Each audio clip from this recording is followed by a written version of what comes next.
being a superstar that you are. I get it. I get it. It's like we drop hits. But you, man, I'm glad you made the time to come down here in your awfully busy schedule. No problem. You know what I'm saying? Shit. You be everywhere. I'm gonna get into that in a second. I'm trying to figure out how you be in 30 locations at one time. It's like a ghost. I move, pop up, and I leave. You belong Marvel or something?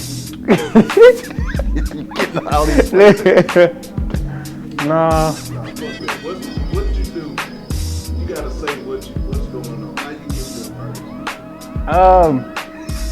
there first? I got vehicles. I ain't gonna tell y'all what You got a kit? What you got, a kit from Knight Rider? Nah, I got a helicopter though. So it's like nobody sees it. So it's like I hop in, I fly to the scene, do my reporting, end the live, go to the next one, and repeat the steps over and again, and just keep my citizens updated with news at its best. With news at its best. Yes, sir. How you know it's the next one? How you know? So the way it works is we have this thing called Cattle 911, and it's a website that we have on our cell phones that it tell you every active event, and what I mean by events is every 911 call that's happening in the city of Shreveport or Kettle Parish. And then we have a scanner that we can listen to, of course, that the officers use, and that gives us like live detailed information from the scene and the investigation. And then along with that, we have a such thing as a PIO, that's the Public Information Officer from the Shreveport Police Department, and we have their direct contact numbers that we can call them 24 hours a day, 7 days a week to get more detailed information that we didn't pick up on the scanner or from witnesses that's on the scene and stuff like that. And and also they give us like updated information, which we get press releases. And then things continue to happen, like while we on the crime scene, like if I'm reporting live, things are still going on that I can't hear or see because I'm trying to update the citizens about what's happening. So most of the time, once I end the live broadcast, I have to check back with Shreveport Police to kind of get updated information on what the officers and detectives learn throughout their investigation. And that's how we be able to go back and update the articles, giving people updated information on each scene. So that's it. So that's how you do it. Just give y'all a little bit of it. Okay. You just gave us a tad bit. Yeah. You remember? I can't reveal out my source because other local networks gonna try to. Yeah. No. We gotta keep you on top. You know what I'm saying? We gotta keep you number one. Oh, excuse me. But anyway, you remember your first big story that you broke? Yes, after graduation. What happened? It was a basketball player from Bossier High got killed in a shooting, and the teammates and the classmates had a candle vigil at Bossier High School in remembrance of him. And I was fresh out of school after graduating from Southern University in Shreveport with my associate degree. And my teacher, Fred Moss, he was like, man, get on eBay, order your camera, and just go out and start filming stuff and sell it to the news station, and they'll buy it and this and that, or you can possibly get a job. And I was like, because I had no interest in news or nothing. Like, my interest was through the fire academy because I had a certification from Shreveport Fire Department, and that's the career field I was headed in. And then somehow my teacher just persuaded me to switch into news, and ever since then it's like I fell in love with it, and I've been great. So going back to the story, I went over to Bossier High with my camera. I filmed it. I had an older camera, not the expensive high-tech camera like the media outlets have now. Right. Or the one that I have myself.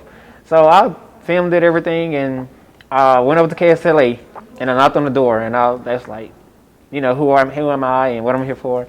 And I told them I just filmed the counter visual, and I know it's something that they might be interested in. So they brought me in, and I met Shane Wright.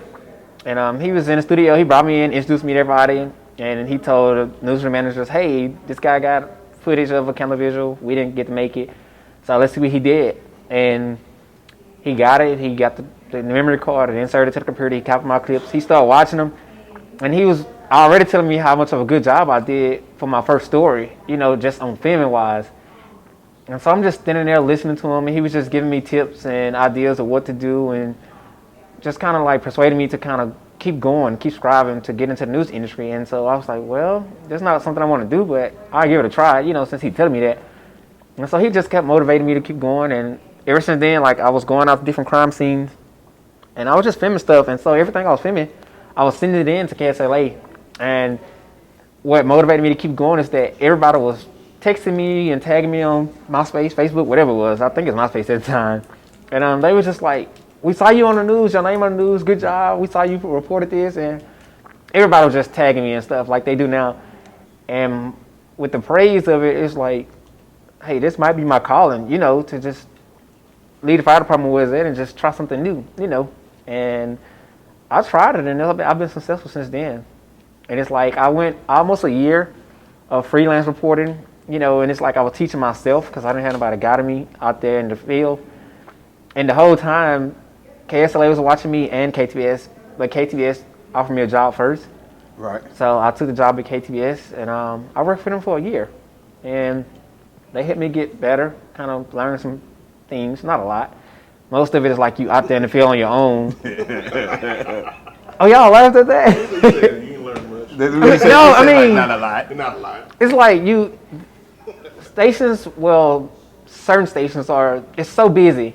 Like, Right. they don't have time to train you. So that's why most markets require people to come on board that have experience. And I was just lucky and blessed to get a job without any experience in my hometown. And it's like a competitive rule, like with reporters and stuff, you have to go away from your hometown for 2 years and complete a 2-year contract in order to get a job in your hometown. Then you come back. But I'm the first person that I know of, that they know of, was blessed enough to get my opportunity in my hometown without any experience or without going away, completing a 2-year contract. So I did good. And I relocated to Dallas after that, after a year. And then I stayed out there for like a year and a half, and then I came back and got back into it, and now I'm just here. Why did you leave KTBS? It wasn't really nothing on their behalf. Some people know, some people don't know. I had got shot. I was a victim of attempted armed robbery back in 16. And if you get shot, it's kind of like traumatizing. It's like it takes you some time to kind of like get back into reality or be back to your normal self. Therefore, so I just left, to kind of go get back to myself and kind of like get away from everybody and everything, and just calm down until, I recovered from it. And then I came back, to home and doing what I love, So when you got shot, what happened? It was a group of guys. It was like a set-up armed robbery. Well, attempted armed robbery, as I must say. Okay. They tried to rob me, but I didn't give them the opportunity to do so. And as I was trying to, get away from the scene, one of the guys, he got mad because they couldn't get anything from me, so he shot at me. And I was struck by a bullet right here. And then I drove myself to the hospital. And by the grace of God, when I got there, thanks to my vehicle really saved my life because the bullet hit my windshield, it hit the steering wheel, and it's like bounced left and right, and then it hit me. So when I got to the hospital and they cut my clothes off, the bullet was hanging halfway in me, halfway out of me. Oh shit! And so I just thank God for covering me with that situation, and then I thank my car for saving my life. That's what I give it all to, my car and God. So I know that had to be like psychological barrier for you to get back into the to the newscasting business again, man. It's weird. Really? No, it's weird because when it happened, I was in the hospital for a week or two, and it was weird because everybody was they was making jokes. A lot of people making jokes, but it wasn't a insult, serious type jokes. They was just kind of motivate me, but they was when you have a large support system, people gonna joke with you a lot, but you kind of can't take it to the heart. And they was did he report his own shooting? And I even laughed at it, So I've been shot. yeah, it was funny though. So I'm at the hospital, and I was watching it, and people was actually saying it. They was That's funny. did I report my own shooting? And some people probably felt it was bad for the people to say that, but I didn't. I took it as a uplifting joke with support overall, so I didn't get offended about it, but we had a good time, and I had a lot of support from the community, and it was weird laying in the hospital bed looking at the TV, and normally it'd be me filming what you guys see But for that particular week, I had to lay there and watch myself on there or my coworkers talk about me. And it was weird though, but it was like, you know, you shocked, like you can't believe this happened to you. So, and then like my coworker, she was like one of my close friends, Elena. She was a reporter and anchor for KTVS, and she spoke highly of me and whatever, because she the one kind of like motivated me and trained me once I got to KTVS to, you know, become great like I am. And she was just like, we didn't expect it to be him because he's normally the one out filming it, you know. Right. And because I was the breaking news photographer for them, and I report to all the scenes of the shootings and the wrecks and all the stabbings, all the other stuff, and like I do now. But it was the opposite for that day. Like it was on me and not, you know, me actually filming a shooting. You had any more close calls? No, God been with me. Yeah. I stay prayed up. I stay safe. So it's like I just do me and stay out of the way. Man, how you deal with having such a big fan base? Ugh. Yeah, trust me, I understand. It's stressful sometimes, and what I can say is you have to put up with a lot of BS, and every day you have to. It's like I'm not gonna lie, I have to block somebody every day because it's like some people are miserable, some people have no life, some people are rude, some people just don't have nothing to do with themselves, so they spend most of their time trying to target people and mess with them, insult them, and all sorts of things. And then, of course, you got the good outweigh the bad. So I have so many more positive supporters, and they really they fight for me, they defend me, you know, they got my back, and I love them and I appreciate it. And it's just, at times it make you, I'm not going to say give up, because nobody going to stop me from fulfilling my dreams. Right. But it be times that you want to say certain things back, but you got to catch yourself because you got to think about, hey, I got to remain professional, or this is my career field. You got to put on the big boy clothes and stand tall. You know, a lot of people, they just try their best to drag you down and tear you down, but you got to be strong to stand up and fight and just overcome it, and that's what I do. So you go back and read all the comments? Honestly, not all of them. But some of them? When I'm bored or when I don't have anything to do, like free time sometimes, I just go back and read people say, and that gives me the opportunity to get rid of all the bad apples out of the bunch. I'm quick to hit that block button. I just don't care. Right. And the reason why I'm like that is because what I noticed with most stations, they're so desperate for ratings and numbers and followers, and Yeah. I don't care about none of that, because at the end of the day, numbers don't get me nothing. They don't get me anywhere. All this shows that, hey, a lot of people follow me, but at the end of the day, I would rather have a small number of followers than dealing with 3,000 disrespectful folks, and I ain't dealing with that. So therefore, I will block people quick, fast, in a hurry, and don't care about the numbers, because the more I block, the more people follow me anyway, because my work, it speaks for itself. I work hard. So Right. It is what it is. Right. Because you got a brand now. You got an established brand. Now, let's just say if CNN hit you up like, hey, we got a job for you. You going? Well, or you staying? It depends, because I have been offered a job in a few places far away, and I have declined them. A lot of people don't. Some people know, but a lot of people don't know. Mm-hmm. Like, I've been offered one like in Indianapolis, and I most definitely declined it. At first, I kind of got excited, and I posted about it on social media. Everybody was like, take it, grow from here. But to me, I feel like I don't have to rush into opportunity. Like, I am successful where I'm at, and I can be more successful somewhere else in bigger places. But it's just that I feel like I have to be happy. Like, it's not about pleasing everybody else. I do that enough by doing a lot of stuff for the community. So some things I have to focus on myself and make sure I'm happy, because at the end of the day, I'm the one that'll be gone from family, close friends, and stuff like that. But what I can say is that I'm looking for opportunities within a 5-hour range from Shreveport. Like, I don't want to go past 5 hours, because like anytime I want to go home or come visit people, I feel like I can just come home and drive back to work in the same day, you know. And driving is nothing for me, because I've been driving buses for years, and we drive up to 10 hours a day. So the driving ain't nothing, but I don't want to go past 5 hours. I got you. Man, something happened recently. I don't know what day that's going to come out, so I don't want to say the particular day. But there was a protest. We had some Confederate racists show up with some guns. We had our brothers come out to protect the protesters. They brought their guns. Narrative's been out there, you know.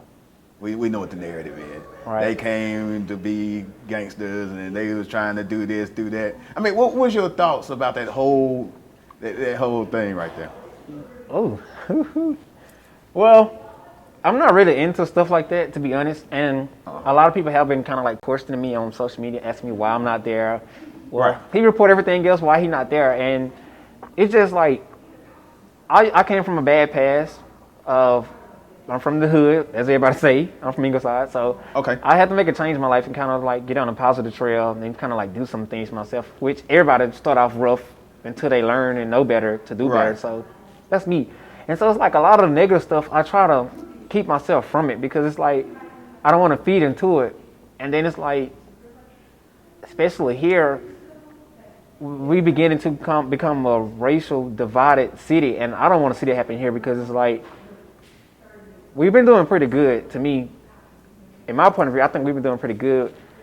Like, it's racism here. Yes, a lot of people hide it, Right. but we haven't got to the point like it's getting now. Like, it's getting bad. Like, everybody's starting to hate the opposite race. Everybody's starting to want to tear the next race down, and I don't want to see it happen. Like, I don't know. I just don't really want to see that happen. But it's like, with those type of protests, I don't care about a monument. I definitely don't care. It's just a piece of concrete.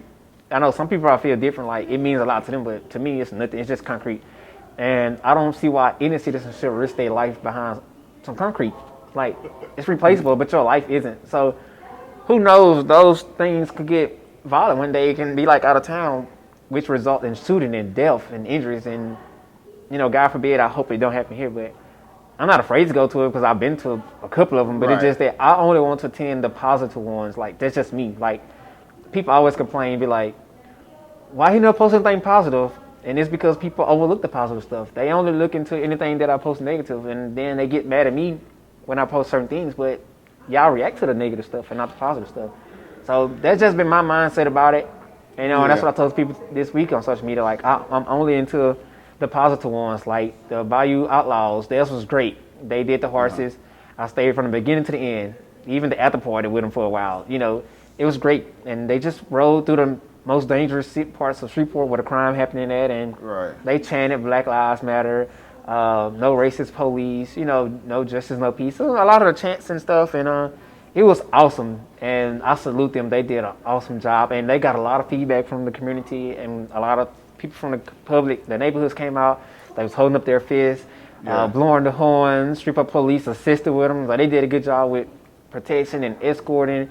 And so stuff like that is what I'm looking into participating and covering. And people don't really like it, but who cares? I got a retort. I want to say what happened was a negative thing. It was supposed to be, and it still was, a peaceful protest. I wouldn't even say it's a race thing. I think it's racist against non-racist, and there were some white people on the black side that were non-racist. When we get to the concrete, yeah, it is concrete, but it's symbolism too. Because if there is a statue of Hitler out there, that wouldn't be just a piece of concrete. It's what it represents. Right, the history. Right. I understand that. There's certain things that represent certain things. I mean, we have a damn statue of Stalin or something. All these different horrible people in time. It's about symbolism. So I get it. Now some people look at it like, yeah, it's just a concrete. It's not gonna hurt anybody, but it does hurt some people to see and have that vision in front of a place where you're supposed to get justice, which is the courthouse. Right. So all that kind of ties in Conflict. together. And the only reason our brothers brought the guns, because if these nuts would have brought They came guns, out we with would have theirs brought first. our guns. Now, I did see that. They came out first. They came as an order of protection. There's no way I can have you racist people out here with guns and a lot of these sisters out here scared to death. You're trying to intimidate. So Make them leave. we gotta bring the same our stuff. thing. You can't bring no plastic fork to a gunfight now. Shoot, we got guns too. Now, and I mean, it's freedom of choice on what you want to cover, what you don't want to cover. I mean, I get it. Well, you said cover the positive stuff. I don't know, some of this stuff you covered ain't quite positive now. Oh, yeah, of course not. I mean, I've seen killings. that's my career position. Like, a lot of people Yeah. probably not know, I am the breaking news reporter. So, Well, yeah, and I'm still, you do break the news. well, yeah, I worked for RSHV for a year, and then we got laid off for the inside company problems, and then they hired me back for like a 2-month, 3-month trial, which I'm on now. That's why you've been seeing a lot of pretty heavy presence of me reporting, because I'm back on payroll for 2 months. That's just to help a lot of people out during COVID-19 crisis. That's what they doing to help us out. So it's cool, and I appreciate that. Right. So what it's like at the end of the day, I have a boss, but it's like I'm my own boss at the same time, because I'm a one-man show. Like, I do everything by myself. Like, I have to work in front of the camera, behind the camera, on social media, on websites, like everything. So like how you everything balance that? Having to do everything. It's hard, and I feel your pain. It's hard. Well, at least I got Dave to help me. But a lot of social media stuff I have it's to do. hard because like I manage so many different sites. Like, you have to post it on the Facebook page. You have to post it on. You have to send out the text alert that go to thousands of people. You have to put it on Snapchat. You have to put it on Instagram. You have to put it on your personal page. You have to just website. You have to do so much, and I do a damn good job because it's me compared to a station with 50 to 100 employees, and everything that they report, they have a team working it. It's not just one person or two people. It's a team, like a whole network. And I commend you for that. And I just be on it by myself. I don't have any help. So people need to understand, like, if I had the resources that these stations have, then yes, I can cover a lot more stuff. But it's just me. Like, I'm not a robot. And besides news, some people think you are. I know, because I barely sleep. Some people think you are. And besides news, I do a lot more. Like, I was in school. People had no idea I was in school the whole time pursuing my bachelor's degree. I drive buses, work at the printer home, limousine service, photographer services, doing stuff for the community. Like, people don't know I have like 10 lives in one body. And they think news is the only thing that I do. No, it's really not. I guess that's the most that they see. Right. So, because that's what we see. We see Timmy Lane, we see you reporting it, so we don't know about that's because y'all like to tune into the negative stuff. But look at all the positive stuff. See, you see how I got them? Yeah. See, I just baited you in. No, I'm just playing. But I can only know what's in my news feeds. And the stuff you report in my news feed. All right, so I'm going to start posting all the negative stuff, and I'm going to see how much attention I get. If I was you, I wouldn't do it. Look. See? So when people see you out, and I got away from this, that's the reason I'm not in front of the camera no more. So when people see you out, what's the most common thing? It's two slogans. They're going to say two of them, and it'd be funny. It's either reporting live, they're going to say that loud, or they're going to say news at its best. And it'd be funny because I'd be like, man, I don't even know what to say sometimes. But what I can honestly say is that I love the support that I have in public, because most news reporters or anchors are very arrogant. And they so stuck up and sedated. Like, yeah, they really are. Like, they're so bougie. Why? I don't know. It's like is it because it's you're a on TV all the time? popularity type thing. Yeah. And it's like, it even happened to me, and I spoke about this on social media. Like, I can comment on some reporter's post that I know that's big. They won't respond. And it's like, damn, we in the same career field. Like, they might be jealous of you, man. You got a massive fan base. I do have more than most of everybody I know. I do have more followers on my social media than, But I mean, I'm gonna ask somebody that one day, like, why don't they respond to people? But me, I promise you, like, I don't force myself. I made a promise to myself that when people respond to me or give me some type of support, love, anything, I make myself find time to respond to mostly everybody. If it is at least like liking your comment, liking your status or post, whatever, that lets people know that you appreciate them taking out time out of their schedule to think of me or support me. So people can tell you on my social media, I'm always responding. Like, sometimes we're not supposed to, but I still do, because I feel like you guys have to show me the love that you're doing. Some people don't get love at all, so why shouldn't I be appreciative and show you love back? So, and that's what I'm going with it is that some reporters don't respond at all. It's like they like the feedback on their posts to make them look good or something, but they don't respond to you. And I feel like that's disrespectful. It is. It's very disrespectful, and I feel like you thinking you're way high over people, or you more than people, and that's not the life I want to live at all. Because, like, God bless us with opportunities and successful things, and He can just snatch it back from us just like that. Yeah. And I don't want that. Exactly. Has anybody ever approach you talking about like, hey, let's team up. Yeah, let's combine Man, me and brand, you, team man, up. I got. Well, that happen a lot, and you got to kind of be careful because people would kind of like use you, take advantage of you, and like they're get your well. I don't care about fame, and I'll tell you all the time. I'm not in my career field for fame. This is just that this is my career field. This is what I'm going to school for, and this is what I'm paying thousands of dollars out of pocket for. You know what I'm saying? So it's like, why not be good at something that you're paying money for? Like, it's like honestly paying out of pocket $1,000 to get my degree, which I graduate August 1st, and I'm proud of myself for this great accomplishment, and I earned it, and so you gotta kind of be careful with it because they'll try to get with you to learn your techniques and your tips and outdo you. Which I don't care about competition because I'm gonna do me regardless.